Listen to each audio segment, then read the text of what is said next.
Good evening, my sweet nightmares, and welcome again to my lair for another spooky bedtime story by a friend I knew so long ago. His name is Edgar Allan Poe. This one is about a very loud heart. Now, let's start. True. Nervous. Very, very dreadfully nervous. I had been and am. But why will you say that I am mad? The disease had sharpened my senses, not destroyed, not dulled them. Above all was the sense of hearing acute. I heard all things in the heaven and in the earth. I heard many things in hell. How then am I mad? Hearken and observe how healthfully, how calmly I can tell you the whole story. It is impossible to say how first the idea entered my brain. But once conceived, it haunted me day and night. Object there was none. Passion there was none. I loved the old man. He had never wronged me. He had never given me insult. For his gold I had no desire. I think it was his eye. Yes, it was this. One of his eyes resembled that of a vulture. A pale blue eye with a film over it. Whenever it fell upon me, my blood ran cold, and so by degrees, very gradually, I made up my mind to take the life of the old man, and thus rid myself of the eye forever. Now this is the point. You fancy me mad. Madmen know nothing. But you should have seen me. You should have seen how wisely I proceeded, with what caution, with what foresight, with what dissimulation I went to work.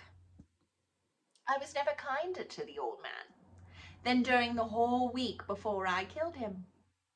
And every night about midnight I turned the latch of his door and opened it, oh, so gently. And then, when I had made an opening sufficient for my head, I put in a dark lantern, all closed, so that no light shone out. And then I thrust in my head. Oh, you would have laughed to see how cunningly I thrust it in. I moved it slowly, very, very slowly, so that I might not disturb the old man's sleep. It took me an hour to place my whole head within the opening so far that I could see him as he lay upon his bed. Ha! Would a madman have been so wise as this? And then, when my head was well in the room, I undid the lantern cautiously. Oh, so cautiously. Cautiously, for the hinges creaked. I undid it just so much that a single thin ray fell upon the vulture eye. And this I did for 7 long nights. Every night, just at midnight. But I found the eye always closed, and so it was impossible to do the work, for it was not the old man who vexed me, but his evil eye.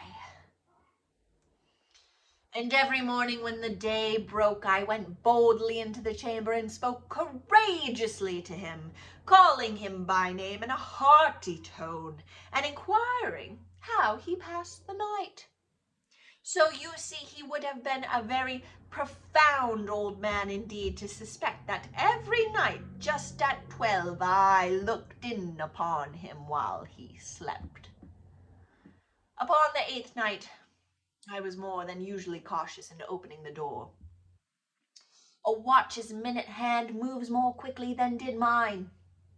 Never before that night had I felt the extent of my own powers, of my sagacity. I could scarcely contain my feelings of triumph. To think that there I was opening the door little by little, and he not even to dream of my secret deeds or thoughts. I fairly chuckled at the idea, and perhaps he heard me, for he moved on the bed suddenly, as if startled. Now you may think I drew back, but no. His room was as black as pitch with the thick darkness, for the shutters were close-fastened, though fear of robbers. And so I knew that he could not see the opening of the door, and I kept pushing on it, steadily, steadily. I had my head in, and was about to open the lantern, when my thumb slipped upon the tin fastening, and the old man sprang up in the bed, crying out, "Who's there?" I kept quite still, and said nothing. For a whole hour I did not move, and in the meantime I did not hear him lie down. He was still sitting up in the bed listening, just as I have done night after night, hearkening to the death watches in the wall. Presently I heard a slight groan, and I knew it was the groan of mortal terror. It was not a groan of pain or of grief. Oh, no. It was the low, stifled sound that arises from the bottom of the soul when overcharged with awe. I knew the sound well. Many a night, just at midnight, when all the world slept, it had welled up from my own bosom, deepening with its dreadful echo the terrors that distracted me. I say, I knew it well. I knew what the old man felt, and pitied him, although I chuckled at heart. I knew that he had been lying awake ever since the first slight noise, when he had turned in the bed. His fears had been ever since growing upon him. He had been trying to fancy them causeless, but could not. He had been saying to himself, "It is nothing but the wind in the chimney. It is only a mouse crossing over the floor, or it is merely a cricket which has made a single chirp." Yes, he had been trying to comfort himself with these suppositions, but he had found all in vain. All in vain, because death, in approaching him, had stalked with his black shadow before him, and had enveloped the victim. And it was the mournful influence of the unperceived shadow that caused him to feel, although he never saw nor heard, to feel the presence of my head within the room. When I had waited a long time, very patiently, without hearing him lie down, I resolved to open a little, a very, very little crevice in the lantern. So I opened it. You cannot imagine how stealthily, until at length a single dim ray, like the thread of a spider, shot out from the crevice, fell upon the vulture eye. It was open, wide open, and I grew furious as I gazed upon it. I saw it with perfect distinctness, all in a dull blue, with a hideous veil over it that chilled the very marrow in my bones. But I could see nothing else of the old man's face or person, for I had directed the ray as if by instinct precisely upon the damned spot. And now have I not told you that what you mistake for madness is but over-acuteness of the senses? Now I say there came to my ears a lull, quick sound, such as a watch makes when enveloped in cotton. I knew that sound well, too. It was the beating of the old man's heart. It increased my fury, as the beating of a drum stimulates the soldier into courage. But even yet I refrained and kept still. I scarcely breathed. I held the lantern motionless. I tried how steadily I could maintain the ray upon the eye. Meantime, the hellish tattoo of the heart increased. It grew quicker and quicker and louder every instant. The old man's terror must have been extreme. It grew louder, I say, louder every moment. Do you mark me well? I have told you that I am nervous, so I am. And now at the dead of the hour of the night, amid the dreadful silence of that old house, so strange a noise as this excited me to uncontrollable terror. Yet for some minutes longer I refrained and stood still.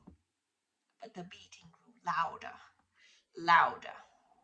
I thought the heart must burst. And now a new anxiety seized me. The sound would be heard by a neighbor. The old man's hour had come. With a loud yell, I threw open the lantern and leaped into the room. He shrieked once, only once. In an instant, I dragged him to the floor and pulled the heavy bed over him. I then smiled gaily to find the deed so far done. But for so many minutes, the heart beat on with a muffled sound. This, however, did not vex me. It would not be heard through the wall. At length it ceased. The old man was dead. And I removed the bed and examined the corpse. Yes, he was stone dead. I placed my hand upon the heart and held it there many minutes. There was no pulsation. He was stone dead. His eye would trouble me no more. If you still think me mad, you will think so no longer when I describe the wise precautions I took for the concealment of the body. The night waned and I worked hastily, but in silence. First of all, I dismembered the corpse. I cut off the head and the arms and the legs. I then took up 3 planks from the flooring of the chamber and deposited all between the scantlings. I then replaced the board so cleverly, so cunningly, that no human eye, not even his, could have detected anything wrong. There was nothing to wash out. No stain of any kind, no blood spot whatever. I had been too wary for that. A tub had caught all of that. Ha ha. When I had made an end of these labors, it was 4 o'clock, still dark as midnight. As the bell sounded the hour, there came a knocking at the street door. I went to open it with a light heart, for what had I now to fear? There entered 3 men who introduced themselves with perfect suavity as the officers of the police. A shriek had been heard by the neighbor during the night. Suspicion of foul play had been aroused. Information had been lodged at the police office, and they, the officers, had been deputed to search the premises. I smiled. For what had I to fear? I bade the gentleman welcome. The shriek, I said, was my own in a dream. The old man, I mentioned, was absent in the country. I took my visitors all over the house. I bade them search well. I led them at length to his chamber. I showed him his treasures, secure, undisturbed. In the enthusiasm of my confidence, I brought chairs into the room and desired them to rest from their fatigues, while I myself, in the wild audacity of my perfect triumph, placed my own seat upon the very spot beneath which reposed the corpse of the victim. The officers were satisfied. My manner had convinced them. I was singularly at ease. They sat, and while I answered cheerily, they chatted of familiar things. But ere long, I felt myself getting pale, and wished them gone. My head ached, I fancied a ringing in my ears, but still they sat and chatted. The ringing became more distinct. It continued, and became more distinct. I talked more freely, to get rid of the feeling, but it continued, and gained definitiveness, until at length I found that the noise was not within my ears. No doubt I now grew very pale, but I talked more fluently and with a heightened voice, yet the sound increased, and what could I do? It was a low, dull, quick sound, much as the sound a watch makes when enveloped in cotton. I gasped for breath, and yet the officers heard it not. I talked more quickly, more vehemently, but the noise steadily increased. I arose and argued about trifles in a high key and with violent gesticulations, but the noise steadily increased. Why would they not be gone? I paced the floor to and fro with heavy strides, as if excited to fury by the observations of the men, but the noise steadily increased. Oh God, what could I do? I foamed, I raved, I swore. I swung the chair upon which I had been sitting and grated it upon the boards, but the noise arose over all and continually increased. It grew louder and louder and louder, and still the men chatted pleasantly and smiled. Was it possible they heard it not? Almighty God! No, no, they heard, they suspected, they knew. They were making a mockery of my horror. This I thought, and this I think. But anything was better than this agony. Anything was more tolerable than this derision. I could bear those hypocritical smiles no longer. I felt that I must scream or die. And now again, hark, louder, louder, louder, louder. Villains, I shrieked, dissemble no more. I admit the deed. Tear up the planks. Here is the beating of his hideous heart. That poem is from January 1843. Good night, dear spookies. Try not to have too many nightmares. Mwah!